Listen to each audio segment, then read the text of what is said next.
All right. Assalamu alaikum and welcome Sound. to another session of LinkedIn One-on-One. And today, our guest in the hot seat is Mosharraf Zaidi, who's a senior fellow at Tabadlab, if I'm pronouncing that correctly. That is Uh, exactly right. and Tabadlab has just launched a very interesting report on the state of the coronavirus in Pakistan. So, Musharraf, if you could just take take a few minutes, just talk us through the report, how you guys approached it, and what the main findings of the report are, if you don't mind. Absolutely. Thank you for the opportunity, Umar and Salman. Really great privilege to talk to you guys. Um, so we've started ever since this COVID thing, like everyone and like every firm, every organization, every government. I think we also feel like we want to try and understand this better. So we've started a series called Tabadlab COVID response briefing. And so what we try and look at is how governments, and in particular in Pakistan, are responding to the crisis and what that response has entailed, uh, how well that response has performed or done, and what are the best ways forward from the point of time that we begin the analysis. Um, this specific document, which is called Locking Out the Virus, is a look at the 2-month timeline since the quote unquote the lockdown in Pakistan began. And there's really essentially about 5 key conclusions that we've drawn. The first is that Pakistan has not hit its peak yet. This is not rocket science. The total number of confirmed cases are growing every day and every week. So the peak still seems to be some ways away. What that means is that whatever positive news there might be, including the fact that these numbers are not through the roof, they're not the kinds of numbers that Wuhan or Italy or New York City have had to deal with, there's no room for complacency. So the first conclusion is just because there is not a peak yet, and just because the crisis hasn't erupted, doesn't mean that it won't, and so no room for complacency. The second key conclusion is that the suppression and containment measures, which we call collectively a lockdown, that began in mid-March had a direct bearing on the number of cases. And if you'd like, I can share my screen in a little while and show you some of the data that we've collected and presented. Sure. That data clearly indicates that suppression measures in mid-March worked. It also, unfortunately, indicates that about 2.5 to 3 weeks ago, so roughly the middle of April, those suppression measures, for some reason or the other, began to relax or loosen. And the impact on the number of cases is also clear and plain to see. Uh, Both of those things have happened whilst the number of tests have increased in absolute terms consistently across the board. So the idea that we're finding more cases because we're testing more is true on any given day, but as far as the trend of what happened in the middle of March and what happened in the middle of April, i.e. the beginning of the lockdown and the end of the lockdown, tests were increasing. So that is a secular sort of phenomenon. The third big conclusion, which is really a forecast that we've made, is that by the end of June, we expect there to be at least 500,000 cases of COVID. Now, that 500,000 is not reported cases. That is our estimate of the total number of existing cases. The current, based on the existing data, and very conservative estimates, the current number of cases is about 300,000, and that should increase to about 500,000. So based on the morbidity numbers, that is potentially quite alarming. The fourth, essentially, conclusion we've drawn is that naming the lockdown a lockdown or calling it a quote unquote smart lockdown is it defeats the purpose of what we're trying to achieve, which is containment and suppression, because lockdown targets and is about locking down the country, the economy, and the people. And it will always generate a counter response. People will say, well, if you stop people's incomes, that puts people's livelihoods at risk, and we have to worry about the economy. That whole debate opens up because we're referring to the lockdown in the wrong way. So we're not really trying to lock down Pakistan or lock down people or suppress the economy. We're trying to lock out and suppress the virus. So we've proposed locking out the virus as the nomenclature for our suppression and containment measures, which is consistent with what we're trying to achieve. And then finally, a decent or effective locking out strategy for the virus will have 5 essential elements. We need to start using data much more effectively. There's the beginnings of that in government, but we haven't got the full way there. There's lots of inconsistencies between the provinces and the federal government, and then within the federal government, what is public, what is not public, and how consistent it is across time and across space. The second is enforcement. You cannot enforce in a country of 220 million people. So enforcement needs to be thought of from incentivizing positive behavior rather than attempting to punish or suppress negative behavior. Testing needs to be much smarter, and there's lots of talk now about pool testing and those kinds of things. A lot more of that conversation needs to be taken to scale. There needs to be resource optimization, particularly in supply chain management and procurement. And finally, the entire containment and suppression strategy has to have an iterative design. And in simple words, what that means is you have to be able to revisit the overall strategy every day, because every day you're getting new data and you're learning more about what this is. So in sum, that is the document that we've prepared and published, and really, again, thankful to both of you for the opportunity to talk about it. No, not at all. Okay, so I think that's an excellent précis of a rather long document. Let's start with the number 300,000, because that is an alarmingly different number than what is currently showing up on the radar when you look up coronavirus cases in Pakistan, right? So the number in Pakistan right now is still south of 30,000, according to the official count. And yes, there are hypotheses around the number of tests we're doing and the quality of the tests that we have and the, attribution problems and all of those things. But how do you go from 30,000 to official to 300,000 as your estimate? And could you just talk us through that estimation process? Sure. My colleagues that worked on this have done an excellent job. And the thing to remember about this is not challenging the official numbers. The official numbers are what they are because not every single person in the country is being tested. So that's the simple explanation. The estimation of the 300,000 figure is based on if you have the same case incidence of what it is right now, and you test a lot more people than what you've tested so far, you will begin to get numbers that more closely approximate the actual case load that Pakistan has to face. By the way, this is not new. If you go through, especially with the government of Sindh and the government of KP, and including the federal government, Dr. Zafar Mirza, all of them have repeatedly stated that the actual reported numbers and the actual numbers, especially because this is a disease that is as asymptomatic as it is symptomatic, and in fact more so, there's estimates that more people are asymptomatic carriers of the infection of the virus than there are people who are symptomatic. Then this number is alarming at first blush, but actually stands to reason that should be in that neighborhood. Interesting. Salman, before I go ahead, do you have anything? Yeah. Let's just on the number. So this idea that infection rate is the leading indicator, I want to challenge that for a bit, if you don't mind.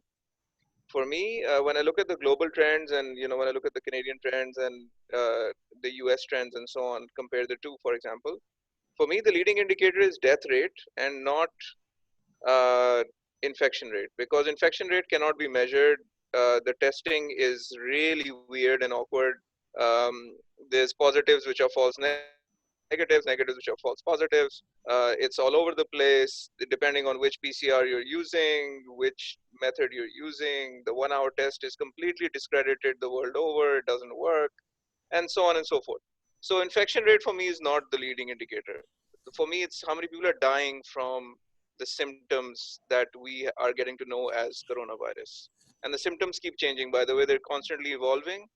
So, we didn't think that thrombosis was a symptom till 4 days ago, but now it's globally recognized that people are not dying from lung disease but from thrombosis, right? So it's constantly evolving, and our understanding of the disease is not what it should be at all. So infection rate for me is not it; it's death rate.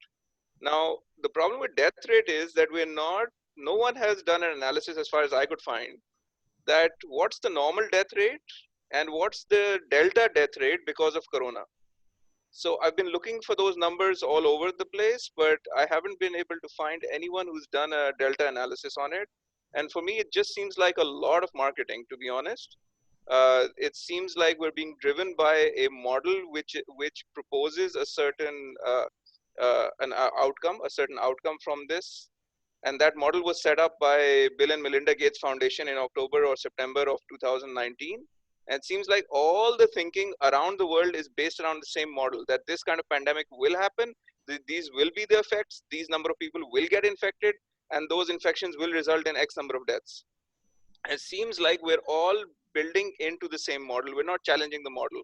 The only country that's challenged the model is Sweden, and there are attempts all over the internet to discredit the Swedish model, but they're standing by it. Their epidemiologists, their health system, and their politicians stand behind the fact that they don't believe that a lockdown is the way to go, and they didn't do it, and they stand by the results for it.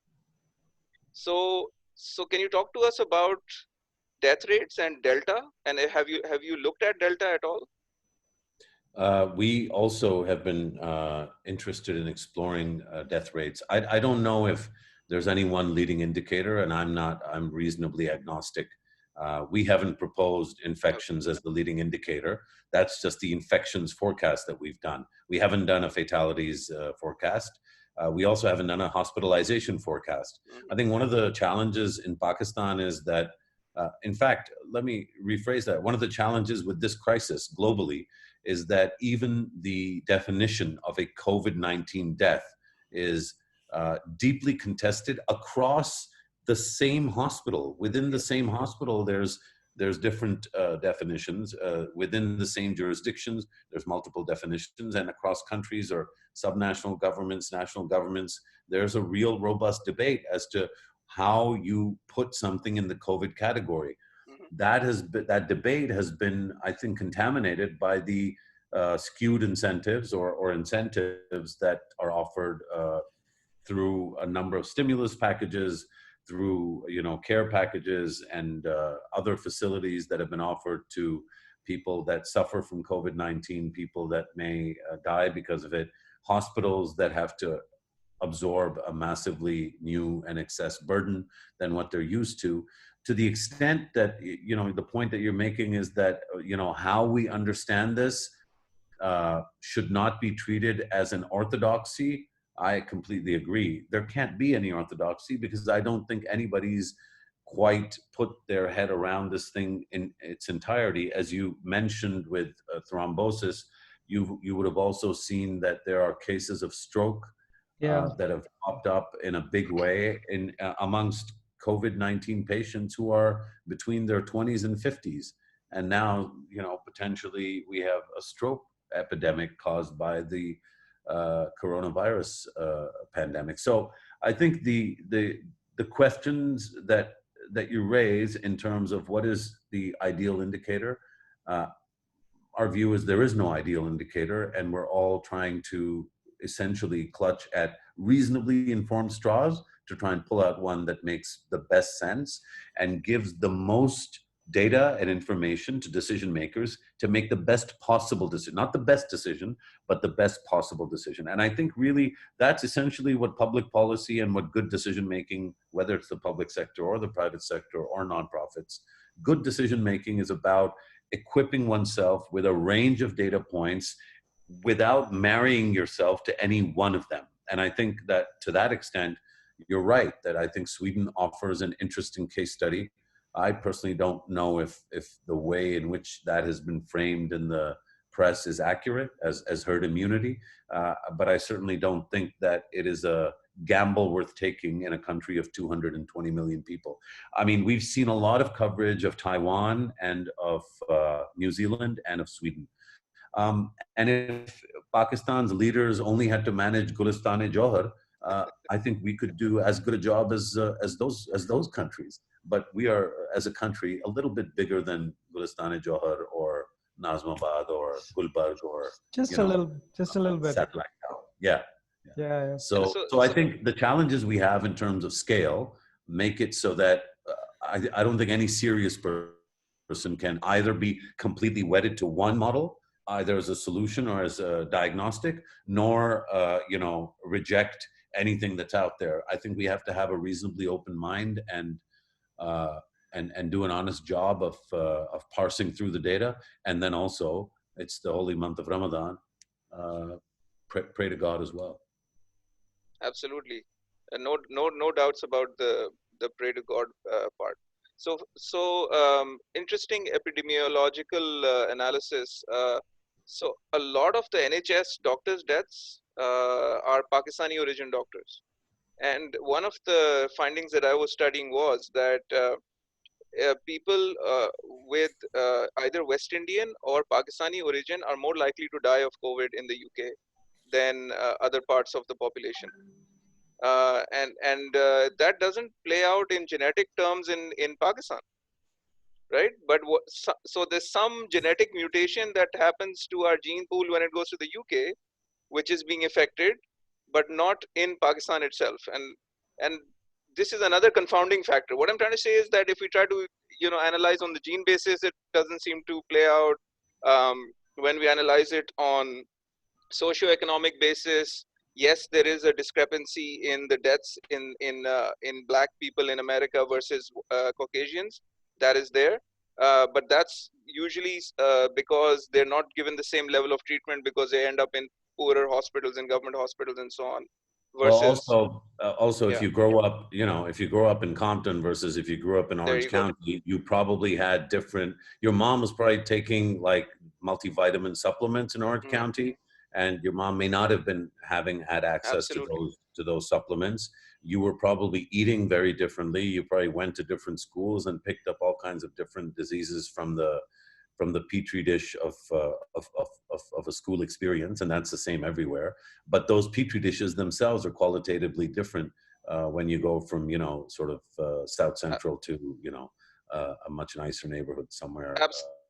Absolutely, and as we grasp at the straw, right? Everyone, I think sometimes we take the burden a lot on Pakistan that we don't have a handle on it. But honestly, from what I've observed, no one has a handle on it anywhere. It's something which is out of everyone's control, barring the very dictatorial countries where people are willing to accept authority and actually physically lock down and sit at home, and they know that if they go outside, there's a guy with a gun, asking them questions. Apart from that, any Western democracy has struggled, or any so-called freer country has struggled with the ideas of how to lock down people through force. It's not tenable in a democracy. So it's just not tenable. So just on that point, there's video on the news today of a park warden being pushed off a pier into the water by a bunch of angry people who wanted to swim. And he was saying, hey, maintain physical distance. And they physically pushed him off the pier because they're just like, boo, get lost, go away. And then you've got the president of the United States who's saying, you know what, yeah, people are going to die. It's going to be real bad, but we have to open the economy. And then you've got Pakistan, Bichara Mulk, which is at this point blessed with for whatever reason, like I don't know what the reason is, but for whatever reason, we have a low death count relative to the size of the population and relative to the lack of discipline that we're seeing on the streets of Karachi every day. There are people, I mean, Shara Faisal it's like any other Ramzan, 5 p.m. rush. It's so busy. Given all of that, what should Pakistan do now? Like ideally and realistically, what should Pakistan do right now? I think ideally and realistically are two very distant poles, and we only have a So few let's minutes. let's let's so briefly so I talk think about both the polls realistically, then. well, I think realistically, there are some things that can be done better, and I think that Salman, if you don't mind, I take exception to the idea somehow that because India's messed up or the U.S. is messed up. I mean, look, the U.S. elected Donald Trump. Like I don't see the average American as being a role model in any way, and I mean, the average Indian elected Narendra Modi. So I'm pretty sure I'm okay with not holding those countries to as a standard for what our public sector's behavior should be. Pakistan has vulnerabilities of a nature that are totally different from any other country on the planet, really. And Pakistan has strengths that are quite unique to it. So I think it needs to be an application and deployment of those multiple strengths. But one of the things that is an absolute non-negotiable for me is clear and comprehensive communication. What you can't have in any country, and you don't have to have a strict lockdown or a curfew. I think that having a strict lockdown or a curfew when not every neighborhood and not every person is as vulnerable to whatever we know about this virus means that you have to have a parsed and phased and stratiated approach. But to have that approach, you need to have a reasonably sophisticated, foolproof and emotion-proof system that only looks at data. So you can't have some guy call Bantu, and because Pinky needs to go somewhere, that union council has a relaxation. Now, as you know, we live in a society and a public sector system at all tiers: national, federal, subnational, provincial, local, where those compromises are quite common. And they're common from the top right down to the bottom. Now, rather than lamenting, the things that have been the way they are for 70 years and may likely continue to be for another 70, we need to find ways of limiting the damage. And I think that's really the point, is to, as I said earlier, not be married to any singular approach or any singular way of thinking about it, but ensuring that at the top of the country, when you talk about chief ministers, prime ministers, ministers, um, the system sends a set of signals that are consistent. That requires behind the doors conversations between religious leaders, political leaders, military and civilian leaders, top bureaucrats, top police officials, and importantly, media owners and top anchors. Without demonizing any one group or the other, genuinely investing in a consistency of messaging effort. You message consistently in Pakistan and you watch how every citizen in this country lines up behind the leadership.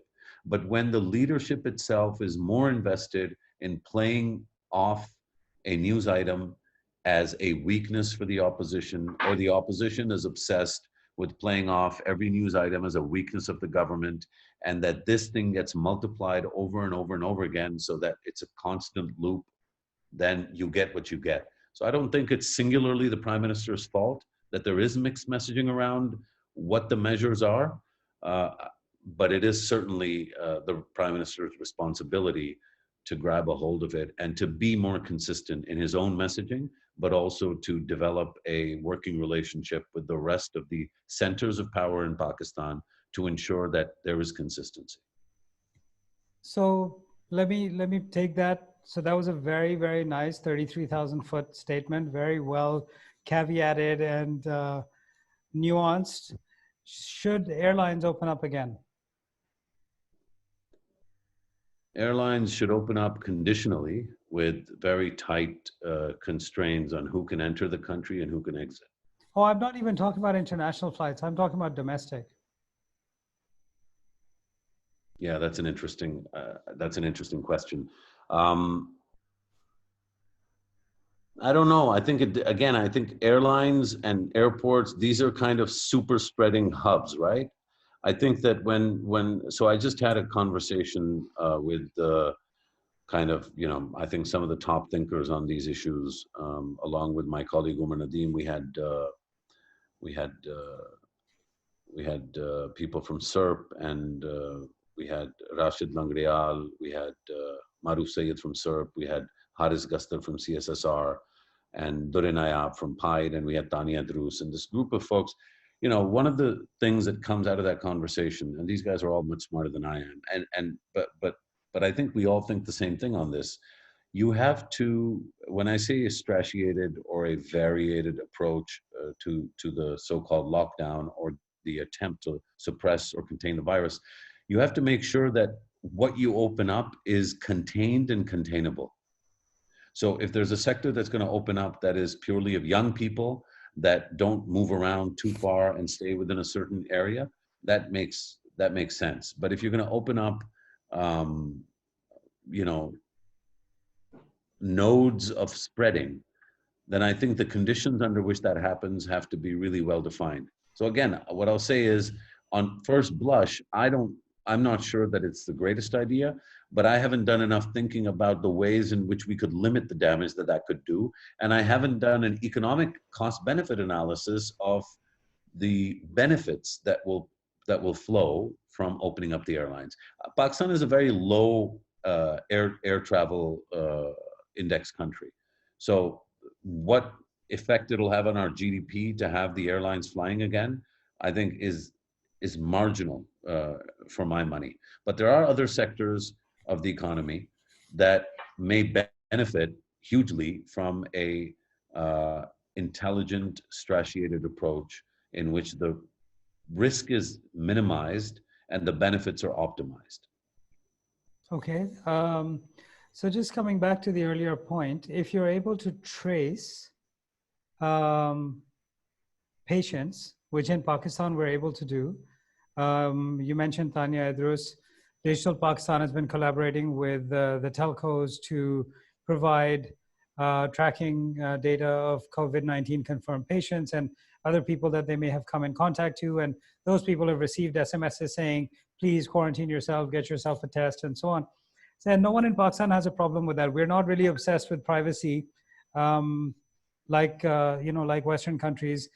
People don't really mind if the government is watching our phones and tracking our movements. So given that scenario, given that we do have the ability to track and trace, do you think that helps us in moving towards a slightly more open economy than perhaps in other countries? Contact tracing is happening in a lot of places, Omar, and I think that, I think it's a totally separate conversation, but I think that data privacy is an important issue. The Ministry of IT and Telecom has actually put out a proposed Data Privacy Act, which I think will be passed via ordinance as part of the budget omnibus, I'm assuming. So it's clearly an issue that the government is also conscious of, but that's a separate conversation.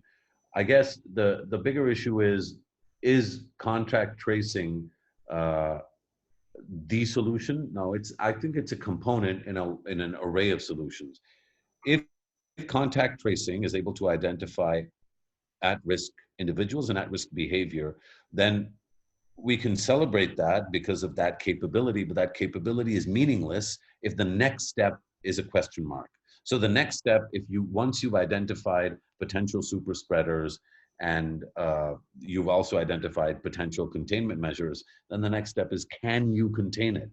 Can you restrict movement within a given ward or a given circle or a given UC? I mean, UCs are massive, so something much smaller. Can you contain streets? Now, there is some evidence from UC Manga in Mardan, where the KP government, where the first fatality occurred.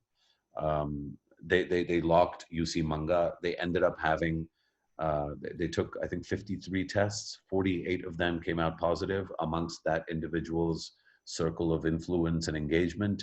But they locked UC Manga down, and about 3 weeks later, they were able to open it up again.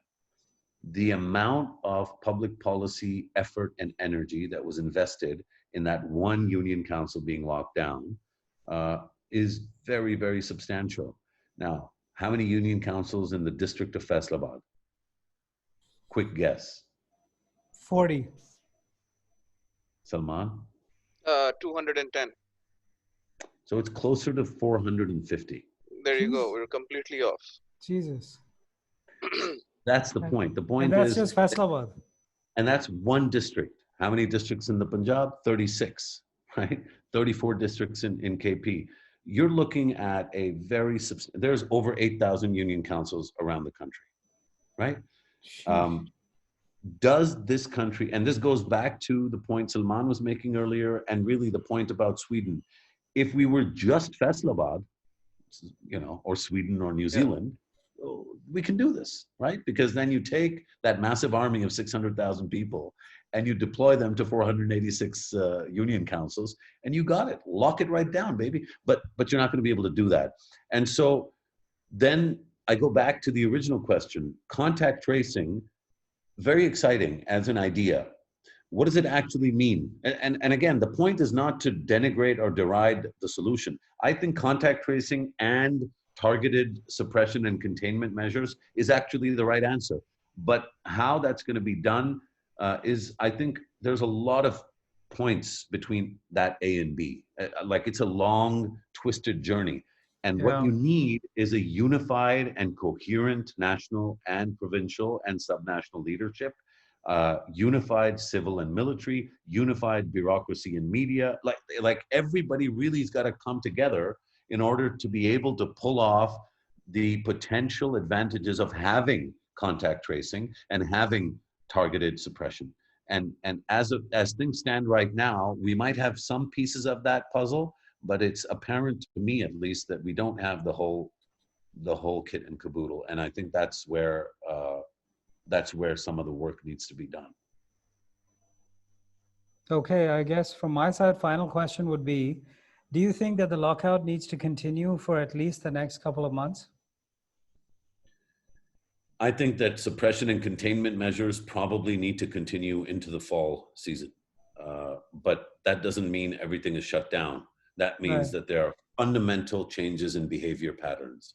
How close we stand next to each other, how frequently we wear masks, how frequently we clean masks, how frequently we wash our hands, what kind of open office changes to open office situations we enact. How does the sabzi mandi operate in a post-COVID environment? What do we do at the masjid? We can't keep the mosques closed permanently. And they're not closed right now, as we already know. So what are the different instruments of training and engagement? And it really is like training. So in the corporate world, we think of training, it's very structured. It could be loosey-goosey as part of the structure, but there's a module, there's a designer, there's a delivery person, a facilitator, a note taker, a rapporteur. You have the whole thing. If you don't make that investment in your society, then don't expect outcomes that are going to be any better than what you have right now. So to me, I think it's a distraction to talk about the lockdown. I think the language, first of all, as I said earlier, we're trying to lock out the virus, not lock down our people. So we want to lock out the virus. I actually did say lockout. I actually did say lockout. I prescribed, I subscribe I have to your one way of convert. thinking. Thank you.